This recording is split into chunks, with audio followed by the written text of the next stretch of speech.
teman-teman, kembali lagi di video series dengan tema Career and Job Education. Masih dengan judul yang sama, yaitu How to Set the Working Goal, kita akan mengupas lebih dalam bagaimana caranya menetapkan tujuan dalam bekerja, khususnya untuk teman-teman yang ingin berkarir sebagai seorang entrepreneur atau wirausahawan. Pada video sebelumnya, kita telah membahas bahwasanya langkah atau metode yang tepat untuk menentukan suatu tujuan adalah dengan menggunakan metode bernama SMART.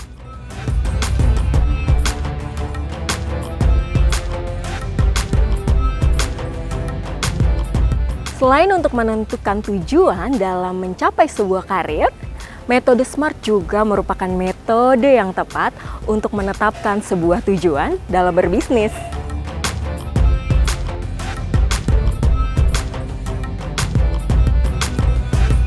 Memulai sesuatu, entah itu membangun bisnis atau menjalani sebuah proyek, tentu kamu harus menentukan tujuan dulu kan? Nah, agar tujuan yang kamu lakukan itu tidak keliru, kamu bisa menggunakan metode SMART. Dengan metode ini, kamu bisa memastikan bahwa tujuan yang kamu tetapkan benar-benar realistis dan sesuai dengan kebutuhan bisnismu. Pengen tahu kan bagaimana cara menggunakan metode SMART? Yuk simak penjelasannya. Metode SMART adalah cara yang digunakan untuk menentukan sebuah tujuan. SMART sendiri adalah singkatan dari Specific, Measurable, Achievable, Relevant, and Time-bound. Metode ini pertama kali dicetuskan pada tahun 1981 oleh George T. Doran, seorang konsultan sekaligus mantan direktur corporate planning di perusahaan Washington Water Power. Acronyms SMART, specific, measurable, assignable, realistic, and time-related, was actually born given the input of the managers. So since they came from them.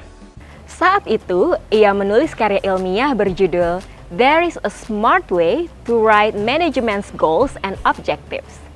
Di dalamnya, George berpendapat bahwa metode SMART bisa membantu seseorang dalam menentukan tujuan yang konkret. Berkat nama yang mudah diingat dan framework yang simple, istilah ini akhirnya menjadi semakin populer. Banyak orang bahkan bisnis yang menjadikannya sebagai acuan setiap kali menentukan tujuan. Nah, untuk memahami lebih dalam tentang apa itu metode SMART, mari kita gali artinya lebih dalam di bagian selanjutnya. Seperti yang sudah dijelaskan di atas, kepanjangan dari SMART adalah Specific, Measurable, Achievable, Relevant, dan Time-bound.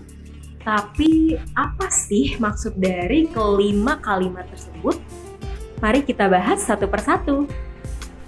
Hal ini penting karena banyak orang yang menentukan tujuan tapi kurang spesifik. Sehingga di akhir periode mereka sulit untuk menentukan apakah tujuannya itu berhasil dicapai atau enggak. Contohnya aja, misalkan kamu punya bisnis tas handmade nih, yang tujuannya hanya meningkatkan penjualan. Tentu saja kamu bakalan bingung kan? Karena kamu nggak tahu langkah apa yang harus kamu ambil untuk meningkatkan penjualan dalam bisnismu tadi. Lain halnya jika tujuannya kamu ubah menjadi meningkatkan jumlah penjualan dengan melakukan promosi dengan Facebook Ads. Dengan membuatnya lebih spesifik teman-teman, tujuannya jadi lebih dimengerti kan? Nah, itu mengapa untuk membuat suatu tujuan yang lebih spesifik, teman-teman harus mengajukan beberapa pertanyaan berikut.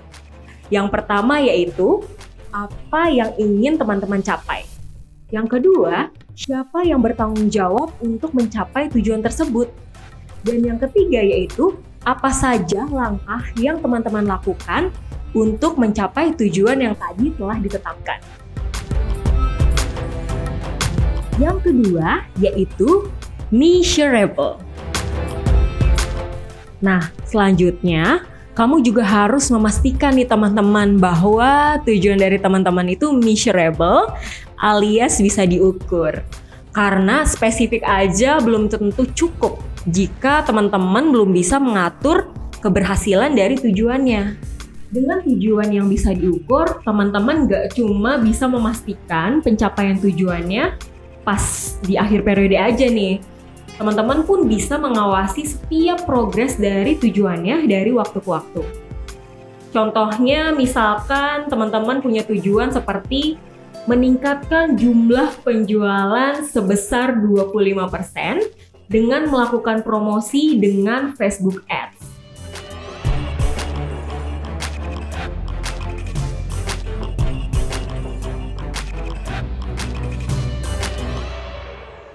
Yang pertama yaitu, apakah teman-teman sudah melakukan promosi bisnis teman-teman menggunakan Facebook Ads?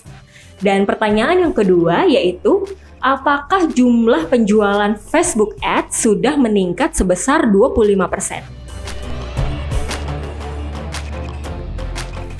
Bermodalkan kedua pertanyaan tersebut, bisnismu akan tahu langkah apa yang harus diprioritaskan untuk bisa mencapai tujuannya.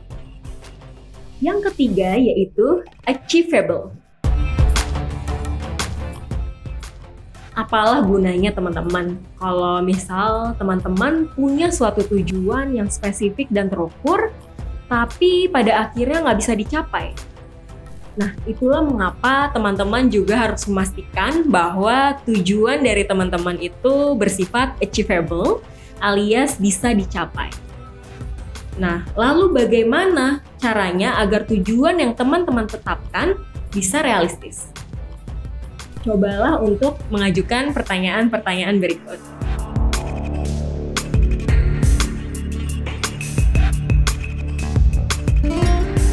Yang pertama, apakah bisnis teman-teman sudah punya sumber daya yang cukup untuk mencapai tujuan tersebut? Yang kedua, yaitu apakah sumber daya manusia atau SDM di bisnis teman-teman punya skill yang cukup untuk meraih tujuan tersebut? Dan yang ketiga, yaitu apakah tujuan dari teman-teman sudah pernah berhasil diraih sebelumnya, baik dari bisnis teman-teman sendiri atau dari bisnis orang lain? Jika mayoritas pertanyaan tersebut bisa dijawab ya, artinya tujuan dari teman-teman cukup realistis. Dan jangan lupa juga untuk teman-teman diskusiin tentang tujuan teman-teman ke siapapun yang terlibat dalam bisnis. Seperti contohnya adalah rekan kerja atau rekan bisnis ya. Ataupun jika kamu punya pegawai, kamu juga bisa mendiskusikan dengan mereka.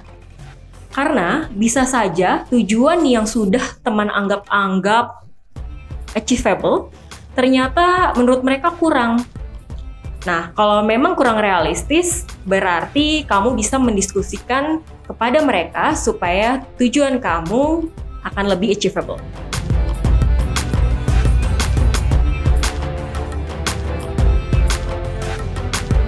Yang keempat, yaitu relevan.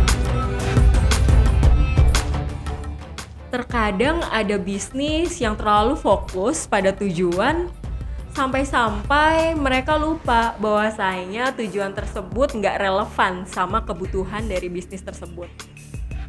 Contohnya aja, semisal kamu memiliki bisnis tas handmade, lalu kamu mempromosikan tas tersebut ke kampus-kampus, dan promosi tersebut menghabiskan uang yang cukup banyak. Padahal sebenarnya tas handmade kamu target marketnya adalah anak TK sampai SD. Balik lagi, tas handmade kamu memang didesain untuk anak-anak TK dan SD.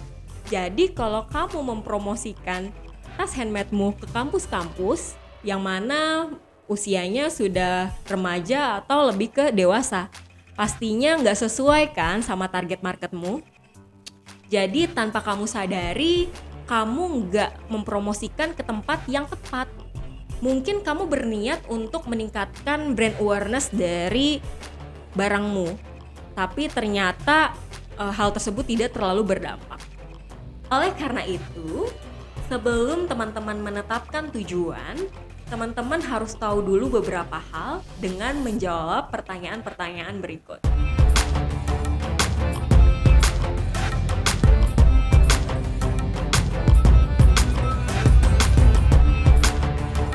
Yang pertama adalah, jika tujuannya berhasil dicapai, apa manfaatnya terhadap bisnis teman-teman?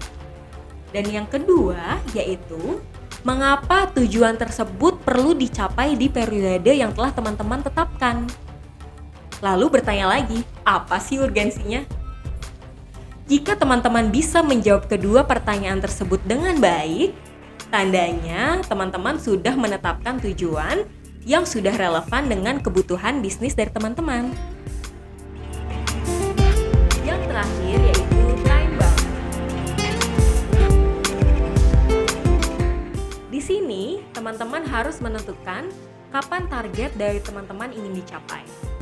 Kalau enggak, teman-teman akan kesulitan dalam mencapai semua target yang sudah teman-teman tetapkan. Cara untuk menetapkannya cukup simpel kok. Teman-teman hanya harus menjawab pertanyaan-pertanyaan berikut. Yang pertama yaitu, berapa lama teman-teman harus mengerjakan semua langkah-langkah dalam mencapai target-target? Dan pertanyaan yang kedua yaitu, kapan targetnya harus dicapai? Dengan begitu, teman-teman akan tahu apakah target tersebut perlu diprioritaskan atau tidak. Semakin dekat dengan deadline, semakin tinggi pula peringkat targetnya dalam skala prioritas.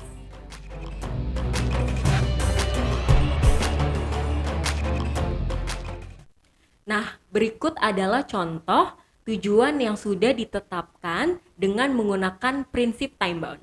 Coba perhatikan ya teman-teman. Kalimatnya adalah, meningkatkan jumlah penjualan sebesar 25% dengan melakukan promosi di Facebook Ads selama 3 bulan. Terdengar jelas kan teman-teman? Teman-teman jadi tahu apa target teman-teman, bagaimana cara melakukannya, dan juga teman-teman tahu kapan sekiranya target tersebut harus dicapai.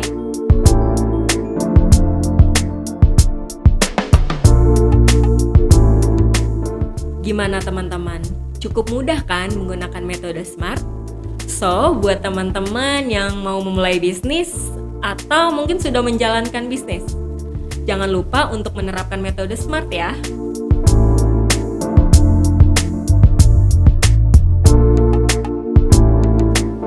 Itulah penjelasan mengenai bagaimana caranya menggunakan metode SMART untuk menentukan tujuan bisnis teman-teman. Semoga bermanfaat ya. Untuk video seri selanjutnya, kita akan membahas beberapa tema. Yang pertama yaitu internship dengan judul Job Searching and Preparation. Yang kedua, finance dengan judul How to Well Manage Their Profit. Yang ketiga, emotion dengan judul How to Manage Stress and Mindset. Dan yang terakhir yaitu relationship dengan judul Teamwork. Saya Cindy, sampai jumpa di video berikutnya.